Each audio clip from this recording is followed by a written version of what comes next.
시황 해설자들 시간입니다.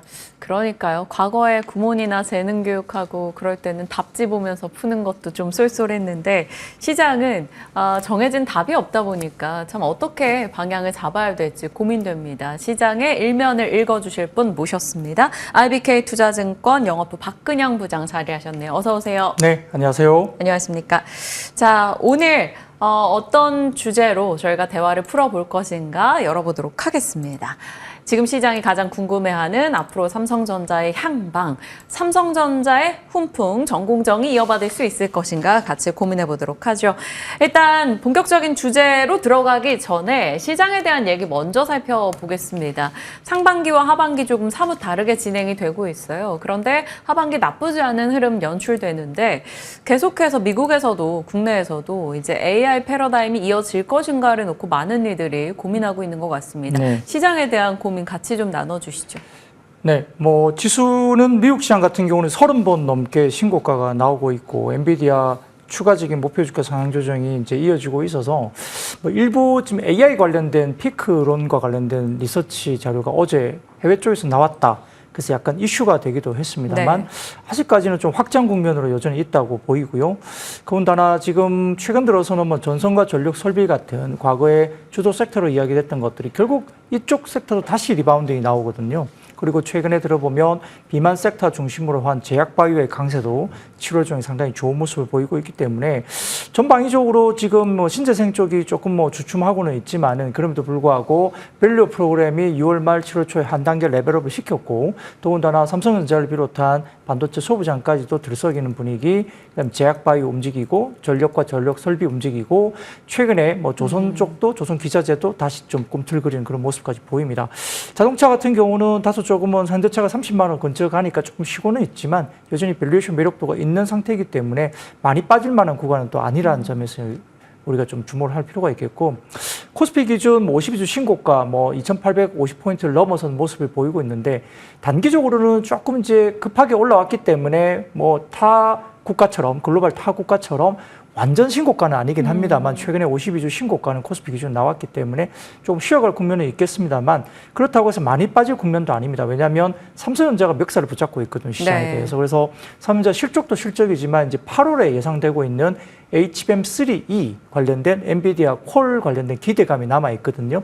그걸 가지고 아직까지 삼성전자가 수급적으로 외국인들이 계속 집중되고 있기 때문에 잘 빠지지 않을 거예요. 오히려 기대감을 가지고 가능성이 높아지는 식으로 이야기가 나온다고 한다면 끌어올릴 걸로 보이기 때문에 지수는 좀 더 위쪽으로 끌어올라갈 가능성이 있다. 그래서 조정이 나온다고 한다면 코스피가 2,800 거기서 언더슈팅이 조금 더 나온다 하더라도 2,750 정도가 코스피 기준에서는 조금은 지지가 될 걸로 보이고요. 여기에서는 오히려 지금 IT 중심으로 좀 더 매수를 해야 되는 구간이 아닌가. 최근에 삼성전기, LG이노텍, LG 그룹들이든 IT 대형주까지도 상당히 탄탄한 모습이 나오고 있기 때문에 시장은 그렇게 많이 빠질 만한 구석은 많이 없다. 그런데 이제 시장의 스타일이 좀 중요하겠는데 네. 삼성전자 쪽으로 만약에 치우치고 너무 집중이 돼버리면 다른 중소형이나 코스닥이 조금 힘들어질 수도 있죠. 그러니까 개인들이 투자하기는 좀 어려운 장이 될 수도 있어요. 전자 쪽으로 움직이게 되고 최근에 지난주 목금 사이에 이틀 동안 거래 대금이 7조 7천억 정도 됐죠. 이틀 동안에 개인들이 3조 원을 삼성전자를 팔았고요.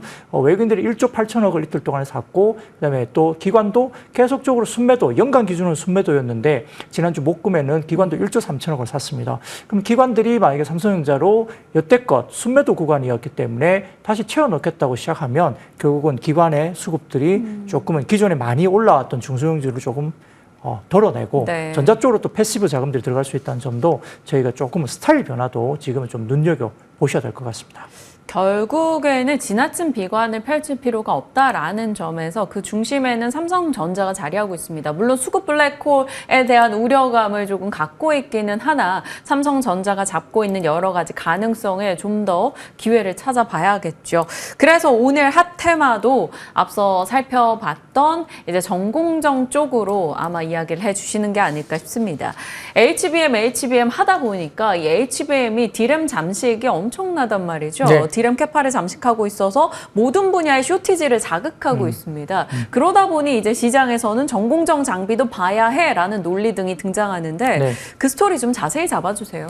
네, 원래 지금 하이닉스 대비 삼성전자가 좀 상대적으로 처지고 있는 이유는 HBM의 마진율이 워낙 좋죠. 네. 그리고 이제 DRAM 커머디티, 일반적인 웹 커머디티 쪽의 DRAM 같은 경우는 마진율이 낮았고, 삼성전자가 그러다 보니까 SK 하이닉스보다 영업이익률이 처지는 구간이 나오기 시작했습니다. 작년 4분기, 이번 1분기 정도였는데, 삼성전자 입장에서 상당히 좀 자존심이 상했을 거예요. 과거에는 거의 1위를 수성했었습니다만, HBM 쪽으로 약간의 트렌드가 변하면서 하이닉스가 그쪽에서 아주 많은 영업이익률을 가져오게 되고 삼성전자가 그러지 못했죠. 엔비디아 쪽에 못 넣었기 때문에. 그런데 지금 시간이 지나면서 커머디티 디램 같은 경우도 약간의 쇼티지 쪽으로 넘어가면서 가격이 많이 올랐어요. 그러다 보니까 일부 리포트를 좀 잘 살펴보시면 올해 후반기 이후부터 내년 정도까지 넘어가면 이 가격, 커머디티 가격까지 올라가기 때문에 HBM의 영업이익률이 거의 근접하는 시기에 커머디티 디램도 영업이익률이 올라온다고 보거든요. 그러면 삼성전자가 예를 들어서 HBM을 하이닉스보다 조금 못한다 하더라도 커머디티 제품의 가격이 올라오니까 전체 영업이익률이 하이닉스에 육박할 정도로 올라온다고 보는 거죠. 그러니까 삼성전자가 HBM을 만에 하나 조금 처진다 하더라도 이 커머디티 제품의 상승률이 워낙 높게 형성될 걸로 보기 때문에 영업이익률을 따라잡으면서 굉장히 좋다. 그래서 이번에 물론 2분기에 약간의 일회성 요인의 영업이익이 좀 들어오긴 했지만은 그럼에도 불구하고 6조 6천억 정도 3개월 전에 이야기됐던 영업이익 추정치가 8조 2천억을 대폭 상향 조정됐었는데 이번에 10조 4천억을 냈잖아요. 그 부분은 커머디티 제품의 DP 사업 네. 부분이 상당히 좋아진 거죠. 그러니까 반도체 부분의 이익이 굉장히 많이 치고 올라왔다는 것을 방증하고 있습니다. HBM을 하이닉스보다 못하는데도 불구하고 근데 이 부분에서 지금은 선단 공장 쪽에 아까 말씀하신 대로 커머디티 디램의 쇼티지는 결국은 그 출발점이 HBM입니다. HBM으로 넘어가니까 HBM의 다이 크기가 DDR5 대비 약 2배 정도 큽니다. 네. 그러다 보니까 이게 웨이퍼당 넷 다이 개수가 감소할 수밖에 없죠. 일단 하나당 크기가 크기 때문에 개수가 감소할 수밖에 없습니다. 그래서 상대적으로 낮은 수율까지 고려한다면 HBM의 디램 내의 캐파 장치 효과가 굉장히 클 수밖에 없는 상황이고요. 이걸 상쇄를 하기 위해서 HBM향 웨이퍼 투입을 늘릴 수밖에 없기 때문에 이를 위해서 공정 전환이 삼성전자 1A나 1B 쪽에 나타나고 있는 상황이고요. 신규 투자도 선단 위주로 이제는 조금 전환을 할 수밖에 없다는 겁니다. 그래서 과거에 선단 공정으로 과정을 전환하는 과정에서 23년 디램 3사 합산 웨이퍼 캐파가 21%로 오히려 감소했습니다. HBM 쪽에 집중하다 보니까 네. 웨이퍼 캐파 증가가 좀 감소를 했는데 올해 합산 웨이퍼 캐파는 전년 대비 32% 정도 늘 것으로 보이죠. 작년에 워낙 많이 감소했기 때문에 그러거든요. 그런 것들이 되고 HBM을 제외한 그럼에도 불구하고 커머디티 캐파 쪽은 결국은 플러스 2% 정도의 증가에 그칠 것 같아요. 그러니까 이제 커머디티 제품의 가격이 올라가니까 여기 수요도 대응을 해야 되지 않습니까? 그러다 보니까 결국은 공정 전환, 신규 투자가 대부분 HBM에 할당된 것이 올해 연말로 넘어가면서 내년 상반기까지 커머디티 웨이퍼 캐파 관련된 부분들에 대해서 올라갈 수밖에 없다. 2022년과 굳이 비교를 해본다면 지금 커머디티 디램의 캐파는 약 22년 대비 74% 정도밖에 안 됩니다. 그러니까 그거를 이제 많은 증가를 하기보다는 과거로서의 정상적인 회기 네. 정도로 본다 하더라도 상당한 종공정 신규 투자 사이클에 이제 들어갈 수밖에 없다는 논리가 나오게 되는 것입니다.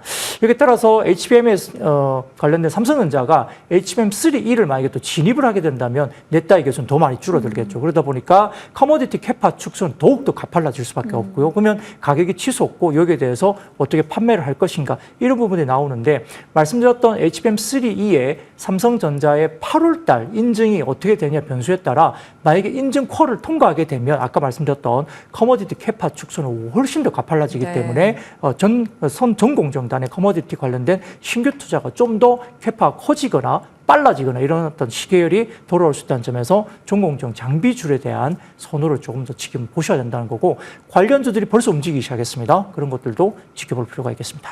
네.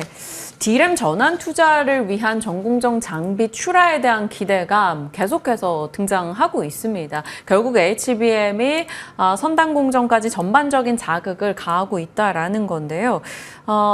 이제 전공정으로 봤을 때도 정말 많은 기업들이 있어요. 원익 IPS, 제우스, 유니셈, 네. FST 등등이 있을 텐데 그 중에서 좀 압축이 필요할 것 같습니다. 어느 쪽으로 집중하십니까? 네, 지금 원익 IPS가 지금 국내 업체 신규 투자의 하이베타 가장 높은 변동성을 볼 수 있는 종목이거든요. 네. 그래서 이 종목을 좀 봐야 되지 않을까 싶고요. 아까 언급 주셨던 제우스 같은 경우는 전공정에서 HBM으로 확장되는 모멘텀 그리고 SFT 같은 경우는 극 좋은 칠러나 EUV 그다음에 HBM용 STF 같은 경우 모멘텀이 있고 유니셈은 칠러나 스크러버 점유율이 상위다. 그리고 뉴파워 플라즈마도 뭐 점유율 상승 이런 것들이 있는데 역시 원익 IPS가 가장 눈에 들어올 수밖에 없습니다. 최근 들어서 이번 주 지난주에 뭐 급반등을 한번 주면서 이제 자리를 한번 좀 잡은 모습이 보이고 있는데요.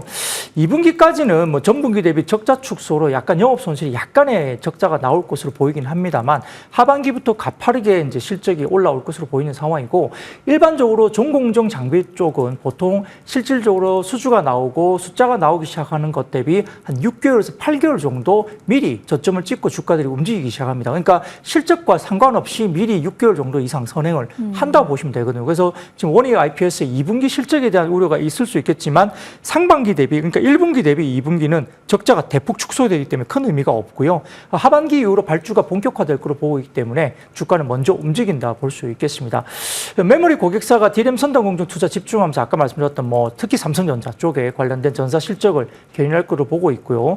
더군다나 낸드양 매출이 고객사 중국 팹의 전환 투자 때문에 전분기 대비 증가하는 규모로 보이는 상황이고 파운드리 같은 경우도 일부 조금은 내년으로 지연되고 있긴 하지만 역시 이 부분도 역시 파운드리 팹 투자일 정도 그대로 진행이 될 겁니다. 디스플레이형 장비 출하도 하반기 본격화될 것으로 보고 있기 때문에 그런데 실제 최근에 보면은 낸드 같은 경우도 QLC ESSD라 그래가지고 지금 하이닉스하고 삼성전자가 굉장히 잘하는 엔터프라이즈형 그 SSD 이 관련된 부분들이 있거든요. 그래서 네. 그 부분 관련해서 상당히 좀 주목을 받을 수밖에 없는 상황이고요. 여기 따라서 피어 그룹들이 타겟 PBR이 한 3배 이상 받고 있습니다. 지금 주성 엔지니어링, 유전테크, 뭐 그다음에 ASMI 같은 경우도 해외 쪽에 마찬가지고요. 네. 근데 지금 원익 IPS는 훨씬 더 싸게 거래되고 있고 12개월쯤 목표 PBR이 2배 정도 된다 하더라도 가격은 상당히 지금은 엄청나게 저평가되는 구간으로 볼 수 있기 때문에 이런 부분에서 지금 원익 IPS 같은 경우는 지금은 모아가는 시기라 볼 수 있겠습니다. 하반기로 갈수록 빛이 날 수 있는 섹터 그 안에 원익 IPS 이야기 살펴봤습니다. 유튜브를 통해서 박근영의 해설자들 검색하시면 한 번 더 내용 복귀가 가능하니까요. 체크해 보시길 바랍니다. 자, 오늘 박근영 부장과 함께했네요. 고맙습니다. 감사합니다.